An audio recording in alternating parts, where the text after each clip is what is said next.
Hi everyone, welcome back to my channel. ಇವತ್ತು simple ಆಗಿ ಇನ್ನೊಂದು ಥರ ಟೊಮ್ಯಾಟೊ ತೊಟ್ಟು ಹೇಗೆ ಮಾಡೋದು ಅಂತ ನೋಡ್ಕೊಳ್ಳೋಣ. ಇದು ತಮಿಳ್ನಾಡು ಸ್ಟೈಲು. ಸೊ ಮೊದಲಿಗೆ ನಾನಿಲ್ಲಿ 3 ಟೊಮ್ಯಾಟೊನ ನೀರಲ್ಲಿ ಬಾಯ್ಲ್ ಮಾಡಿಕೊಂಡು ಈ ಥರ ಸಿಪ್ಪೆ ಎಲ್ಲ ಸಪ್ರೇಟ್ ಮಾಡಿ ಒಂದು ಮಿಕ್ಸರ್ ಜಾರಿಗೆ ಹಾಕ್ಕೊಂಡಿದ್ದೀನಿ.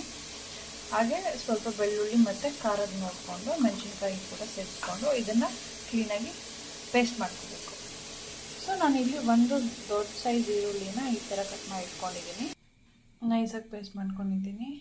ಇವಾಗ ಗ್ಯಾಸ್ ಮೇಲೆ ಒಂದು ಬಾಣಲೆ ಇಟ್ಕೊಂಡು 3 to 4 table spoons of oil ಹಾಕ್ಕೊಳ್ಳೋಣ. ಒಂದು ಸ್ವಲ್ಪ ಎಣ್ಣೆ ಕಾದ್ಮೇಲೆ ಸಾಸಿವೆ, ಒಂದು ಅರ್ಧ ಟೀ ಸ್ಪೂನ್ ಆಗುವಷ್ಟು ಜೀರಿಗೆ, ಹಾಗೆ ಸ್ವಲ್ಪ ಕಡಲೆಬೇಳೆ.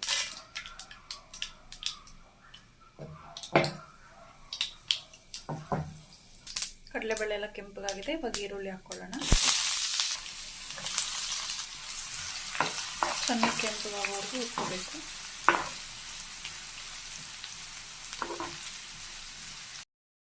ಈರುಳ್ಳಿ ಎಲ್ಲ ಚೆನ್ನಾಗಿ ಬೆಂದಿದೆ.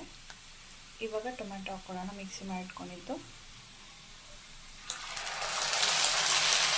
ಹಾಗೆ ರುಚಿಗೆ ತಕ್ಕಷ್ಟು ಉಪ್ಪನ್ನು ಸೇರಿಸ್ಕೊತಾ ಇದ್ದೀನಿ. ಹಾಗೆ 1 ಟೇಬಲ್ ಸ್ಪೂನ್ ಅಷ್ಟು ಸಾಂಬಾರು ಪುಡಿನೂ ಸೇರಿಸ್ಕೊತಾ ಇದ್ದೀನಿ.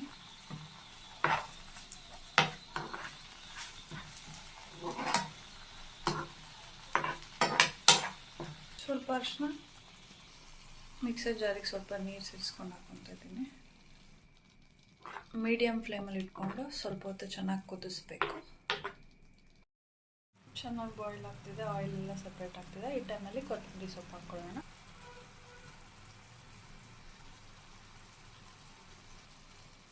ಅಷ್ಟೇ ನೋಡಿ, ಎಷ್ಟು ಟೇಸ್ಟಿಯಾಗಿರೋ ಟೊಮ್ಯಾಟೊ ತೊಕ್ಕು ತಮಿಳ್ನಾಡು ಸ್ಟೈಲಲ್ಲಿ ರೆಡಿಯಾಗಿದೆ. ಅನ್ನದ ಜೊತೆ, ದೋಸೆ ಜೊತೆ ಸಖತ್ ಕಾಂಬಿನೇಷನು. ಟ್ರೈ ಮಾಡಿ, ಹಾಗೆ ಹೇಗೆ ಬಂತು ಅಂತ ಕಮೆಂಟ್ ಮುಖಾಂತರ ತಿಳಿಸಿ.